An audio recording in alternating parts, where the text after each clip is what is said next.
Hello, everybody. Welcome back to the channel. It is Megan here, the Healing Foods coach or cheerleader, supporter, whatever you want to describe me as. I'm back. I'm here, and I'm so glad you took time out of your day to watch my video.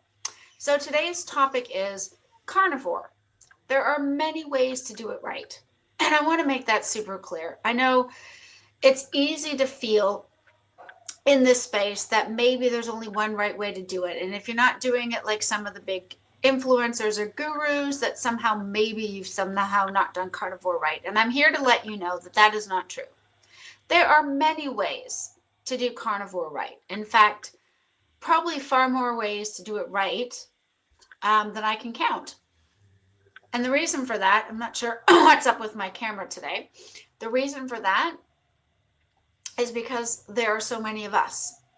And the whole point of carnivore is to make sure that at least 70% of what we're eating comes from an animal source. Okay, so really the goal, if you weren't already aware, the goal of carnivore is to honestly get rid of the processed garbage, the highly processed sugars, seed oils, and carbohydrates, as well as junk food and a lot of these harmful plants that we don't realize are causing us issues until we remove them.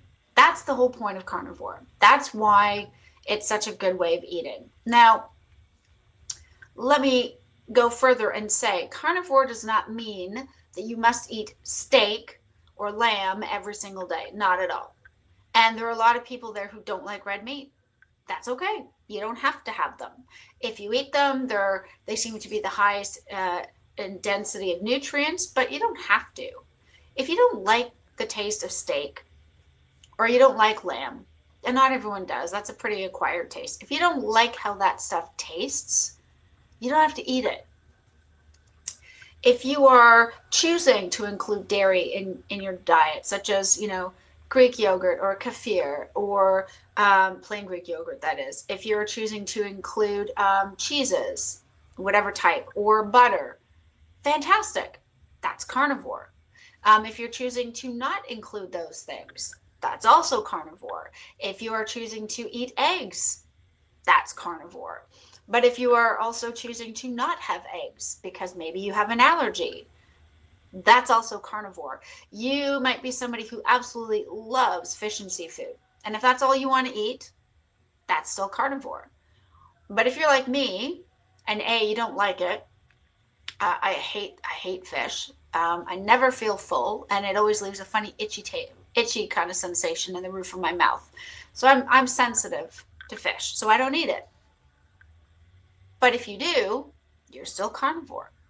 And also wanted to point out, if you don't like chicken or sausages or other poultry, for example, or other types of cuts of pork, you don't have to have them.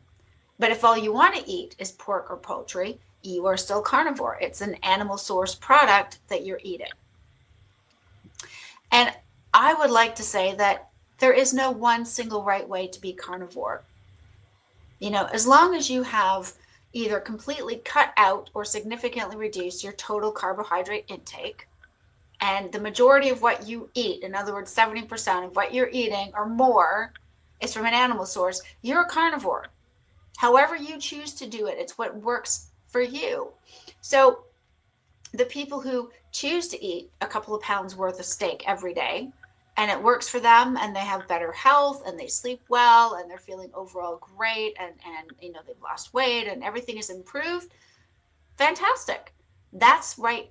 That's the right carnivore for them. For me, I need to eat the fattier cuts of beef. I'm not a huge fan of lamb. I'm just not. And I find that overall steak is just too heavy for me and too lean.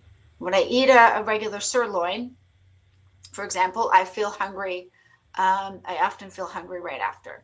Ground beef, though, 20% fat or higher, that is my jam. And I could eat just fried up ground beef with a couple of egg yolks and a teeny pinch of salt. I could do that all day, every day, and never get bored of it. That's my favorite thing. As you guys might be aware, as I've shared with other videos, I've gone back to work full time. So I have this little indoor sort. It's kind of like a George Foreman grill, but it's not the brand of George Foreman. So I have a little grill that I do burger patties on fresh every morning. I wrap those up in foil once they've cooled, and I take them for work. So I have a couple of sausages fried up with some egg and lots of butter for breakfast. I have a burger patty with a bit of butter on top for lunch. And then dinner will often be ground beef with some egg yolks. But I've also been known, just to say, I've also been known to enjoy brisket or gammon if I've had it in the slow cooker all day. So I do vary things up a bit. Sometimes breakfast will be sausages with a bit of chicken breast and egg yolks that I fry up. That's my happy zone. That's where I like to be. That's where I like to live. That's my carnivore way of eating. But it's not the same for everybody, and that's okay, right? Sort of like somebody who can tolerate low carb plants like spinach or broccoli or Brussels sprouts. They can have all of that and feel fine and feel great. Then technically they're more on the keto end of things, and that's okay too. It's whatever helps us heal. Okay.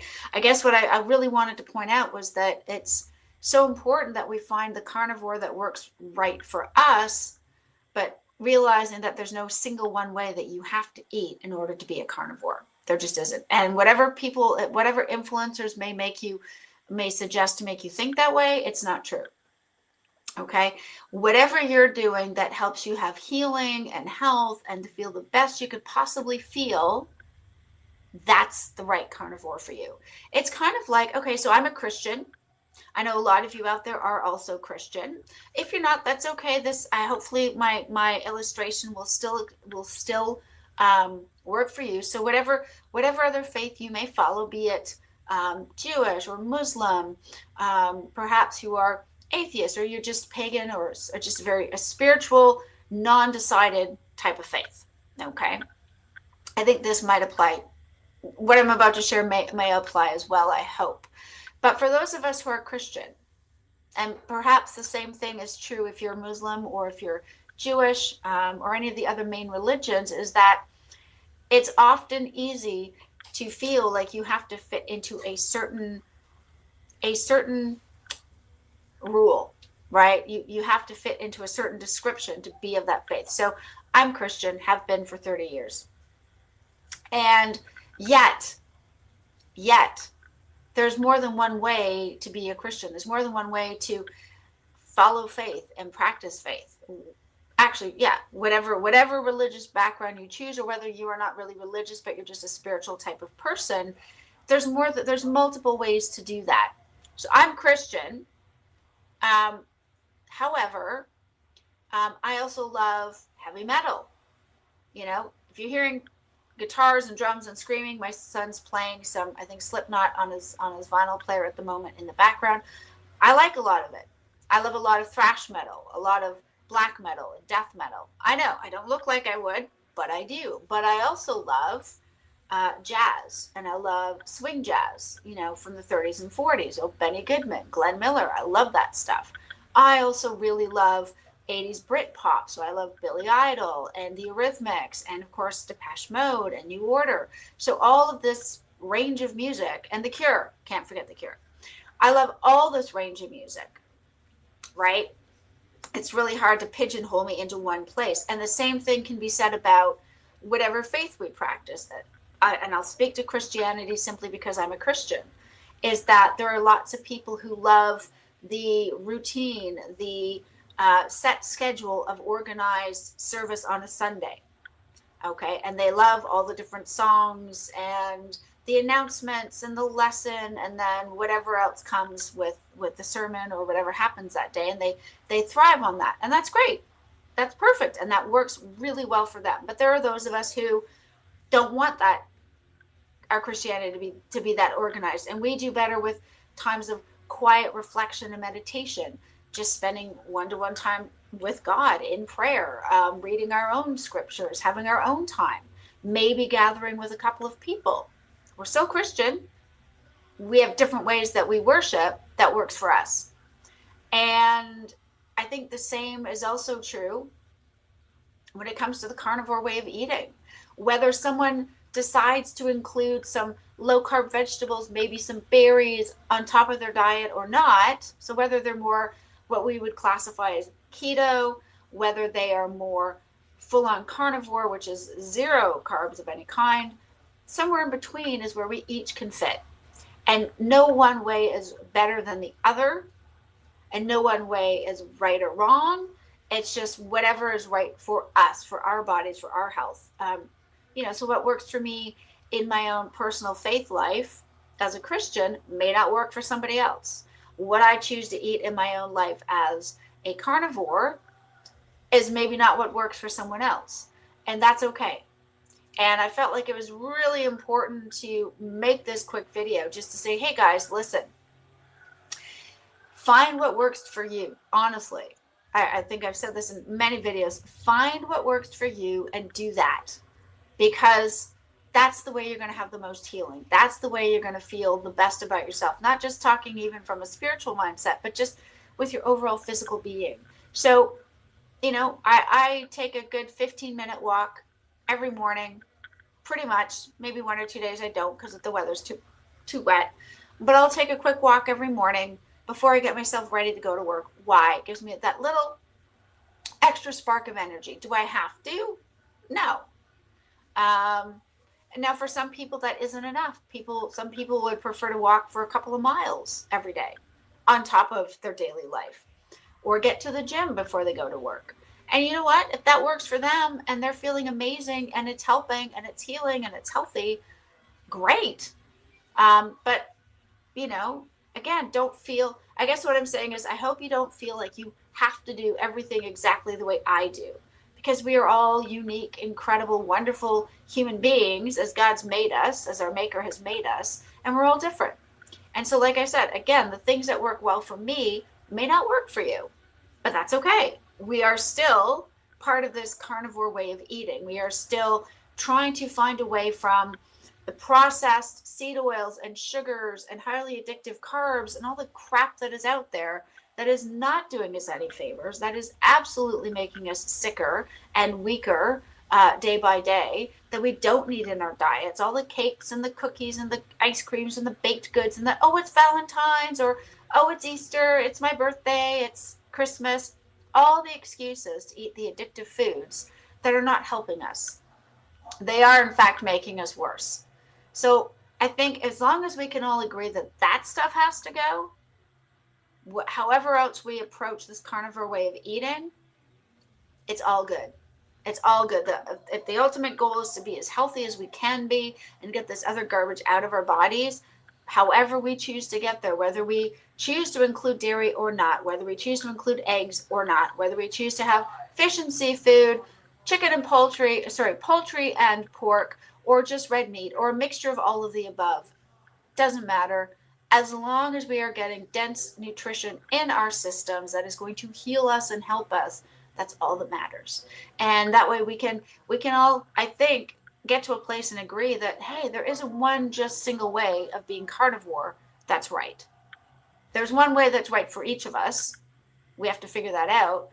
But that doesn't mean if we're doing something slightly different that it's wrong, or it isn't carnivore, or it isn't healthy, or it isn't part of a lower carb or zero carb way of life.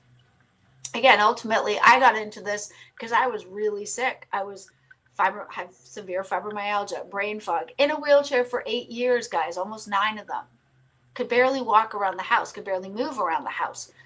Massively overweight, 100 pounds overweight. So that's 45 kilos to my friends here in Europe. 45 kilos over my healthy body weight. And I was in pain all the time, and all the medication wasn't helping. I had severe anxiety. I had unbelievable depression. I had all these things happening, gut issues, skin issues, hair problems. All of it was going on. And so I changed what I ate because I had to get healthy. And I did. Didn't happen instantly. Took time.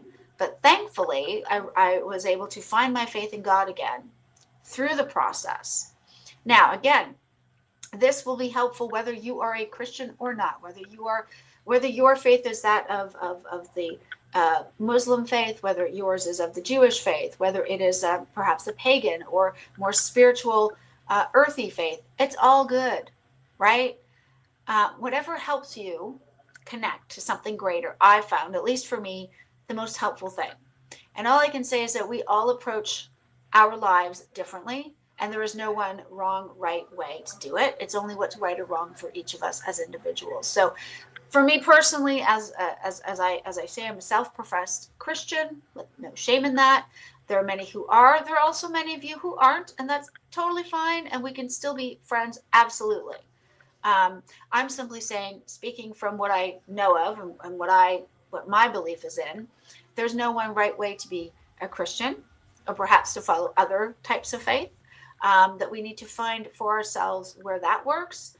And the same, it's the same with what we eat and what we do with our bodies. We need to find what works for each of us. And if it's different from what others are doing, doesn't make it wrong. Just means it's what's right for us.